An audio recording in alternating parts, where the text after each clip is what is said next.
Well, here in Hungary, I've been very carefully following events in Australia this week. One of the most momentous weeks in Australian politics that I can remember. An opposition prepared to put forward a massive and credible plan for reform, in this case in the energy sector, one that is going to be under attack from lots of vested interests and from the Labour Party and the Green Party.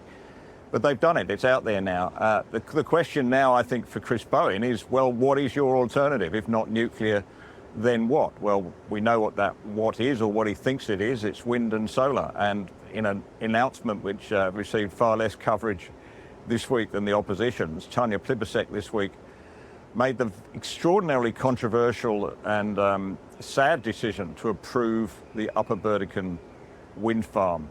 That's up there in far North Queensland. It's close to Chilumban, where we campaigned very hard on this channel and actually won a victory there. But the man who's been following this, the man who knows that country very well as a wildlife photographer, who's walked the trails and tracks of that Upper Burdekin site where Twiggy Forrest is about to build a very great big wind farm, is Steve Nowakowski. And I'm pleased to say Steve joins me, I think, with any luck, from North Queensland. Hi, Steve, you there?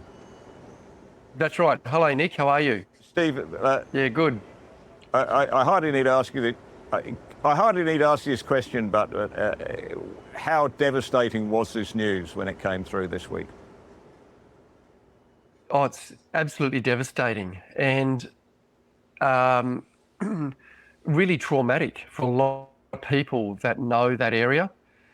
And this decision has really blindsided us, because this particular project actually has the widest array of endangered plants and animals for any wind farm in Australia. And there's no consistency with how Tanya Plibersek is approving these projects. You just mentioned that she knocked back the Chilumban project, and that was a place of high biodiversity.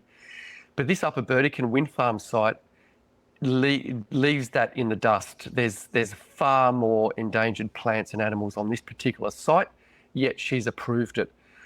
And we don't really know the details of the approval yet, because the minister has only just posted the decision notice on the EPBC web portal, the Environmental Protection and Biodiversity Act portal. So we don't know the exact details of that decision, but it's a terrible decision, and it just should not be going ahead. It's one project that should not be going ahead. Steve, look, there's no arguing about this. We know what wildlife is at risk, what plants are at risk, the type of vegetation, because it's been presented in environmental reports. I mean, they're inadequate, those environmental reports, as you and I know, that the whole process for doing them is completely upside down. But they do, limited as they are, they provide evidence that we're talking about a serious loss of habitat for endangered species. Tell me about which species are at risk. Yeah, that's right. So this project consists of 69 turbines. This is a wind lab project, so Twiggy Forest project. 69 turbines. We're looking at about 734 hectares of really beautiful forests, old growth forests to be cleared. And there's animals there such as the red goshawk. The ecologists saw red goshawks on that site. They're critically endangered. One of the best populations of northern koalas are found on that site. Things like Sharman's rock wallabies are on that site. I photographed the Sharman rock wallabies quite extensively on that site. Animals like the masked owl, spectacled flying fox, magnificent brood frog, bare-rumped sheath-tailed bat, the white-throated needle-tail, the greater large-eared horseshoe bat, and the list goes on. Like I said, this project consists of the most animal species or species of any project in Australia that are listed as endangered. And I'd go as far as to say, if this was a fossil fuel project, it would not go ahead. Yet, because it's a renewable project, it's been given the green light. It wouldn't have got past first base as a fossil fuel project. You and I know that different rules apply. We're talking about native bushland here, some of the most valuable, rare native bushland we have in this country, high country. The thing about this one, Steve, that gets me is big tech is not always our friend, right? But in this instance, Apple had a contract. They were had a purchase agreement from the generator. They were going to buy electricity, and they pulled out of this, I think a little over a year ago, because they were concerned about the loss of natural habitat, and I guess more concerned about the impact that might have on the image of Apple. But nonetheless, they pulled out of it, and yet Tony Plibersek has gone ahead. I can only see this as nothing but 100% political decision, that they feel they have to be showing the Green constituency that they're putting up more of these wind turbines and solar panels because they've become deluded into the idea they're actually going to help us right now. Is there any other way? Am I being totally cynical, or is there any other way of interpreting this? Have I missed something? Yeah, the press release that was published yesterday by Plibersek and from her office read to me as political spin, and this was a purely political decision. There wasn't anything in that press release talking about protection of biodiversity. It was all about the federal government trying to meet its obligations, which it has now legislated for, to meet those 2030, 2032 targets. And you've got to remember that Chris Bowen has publicly said that the government needs to erect one turbine every 18 hours and 22,000 solar panels per day up until 2032 to meet these targets. So they've locked themselves into a position where they just need to erect turbines, and it doesn't matter where they're going, as long as they go up. And it's really just to appease, I believe, the inner city Greens and the Teals, to make it look like the turbines are being erected and they're meeting their obligations for renewables. Are these renewables going to the right locations in terms of biodiversity? No. But I'd even go a point further than that, and I don't even believe these projects are going into the high wind resources, into those high wind resource areas either. And I honestly believe that some of these projects will end up as stranded assets because they just don't deliver the electricity that's being promised and the energy generation that's being promised.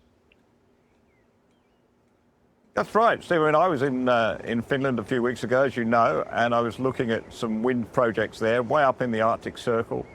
And they're getting 45 to 47% capacity. So they're actually producing electricity for that amount of time, which is not perfect, but it's better than nothing, right? But we are talking in the low 20s, aren't we, for far North Queensland? That's the capacity. So not quite half, but getting on for half as efficient as the ones if you put them in a more sensible location. Yeah, well, that's right. Yeah, so I've done some calculations for the Mount Emerald Wind Farm, which is really the only industrial wind farm here in North Queensland. And the median capacity factor for that in 2022 was 18.1%. Last year, 2023 was slightly higher.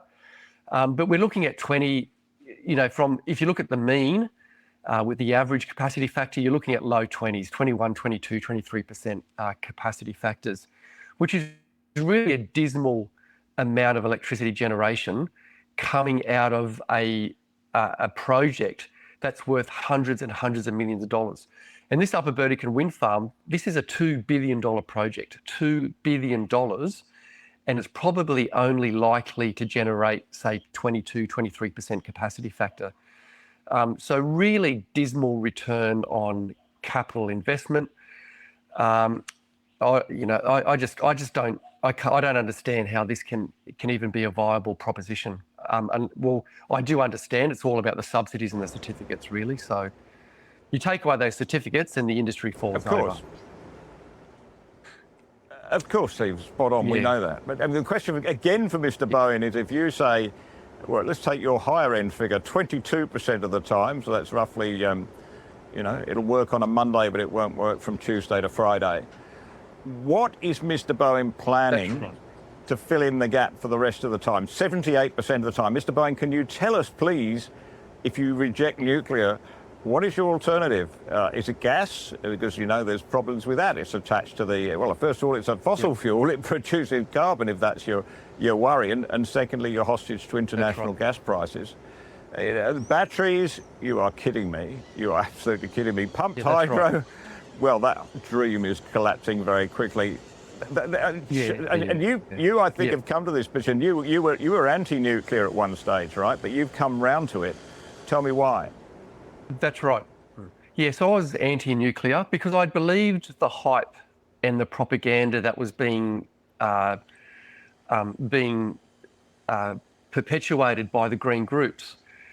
And because I'm on the ground here and I'm seeing the destruction, I've just come back from the Clark Creek Wind Farm site, and that is just, it's vandalism what is happening there in terms of the destruction of mountaintops for that wind farm. And I quickly learned that it's not this is not a sustainable industry. So the renewable energy industry is not sustainable. I've calculated here in Queensland, we've got 3,225 turbines in the pipeline for the Great Dividing Range of this state.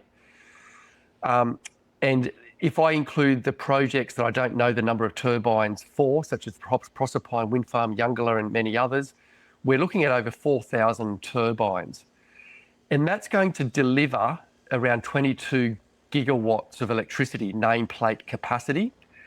But then if you look at the 25% capacity factor, it's only going to deliver, say, 5 gigawatts. So we need to double that. So we need about 8,000 turbines here in Queensland to keep the lights on in summer. And that's unsustainable. We can't do that. It's physically, the physicality of that is impossible. So I had to look at other alternatives, and I went back to nuclear with an open mind, put my ideology aside, read books, spoke to experts in the field, and then I've come to the realisation that nuclear is actually the silver bullet for climate action. Renewables, particularly wind farms, is vandalism along our Great Dividing Range, whereas nuclear can provide the base load, the net zero energy in a very small footprint, very energy dense, and that is the solution, the silver bullet for climate action, I believe. Steve, it's very hard not to be pessimistic after this decision in Upper Burdekin. If the minister is not prepared to step in and save a country like that, what is she prepared to say? I mean, do we now have to say it's game over? No, it's not game over. We've got to keep fighting.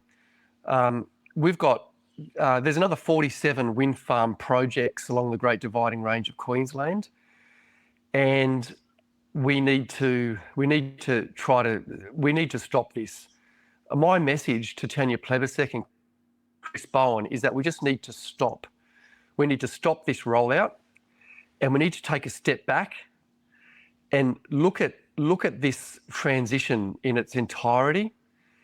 And because what's happening now, it's such an ad hoc, piecemeal, random transition. The entire process is a dog's breakfast. And we just need to stop, step back, and reassess this entire transition. If we continue down this path, we're going to lose around 2,000 kilometres of linear length of the Great Dividing Range of Queensland. And I don't think Queenslanders are prepared to do that. I don't think that is not the price we need to pay for a transition to become carbon neutral.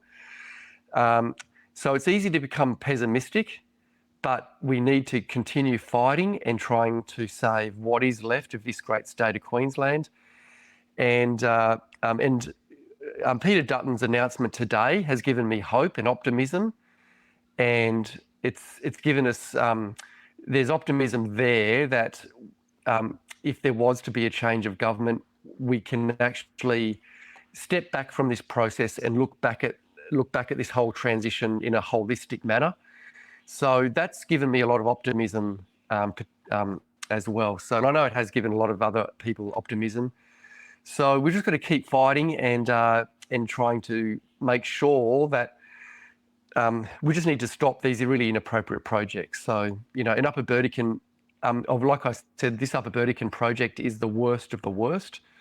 And Apple had the foresight to pull out of this project. They could see that by them being connected to this project was going to do their brand a lot of damage. So what we want to say is, if there's any other companies out there looking at buying offtake agreements, think twice about this particular project, because it will give your brand a bad reputation when customers realise that you're buying electricity from a generator that has cleared 750 hectares of koala habitat and has fragmented some of the best habitat in North Queensland.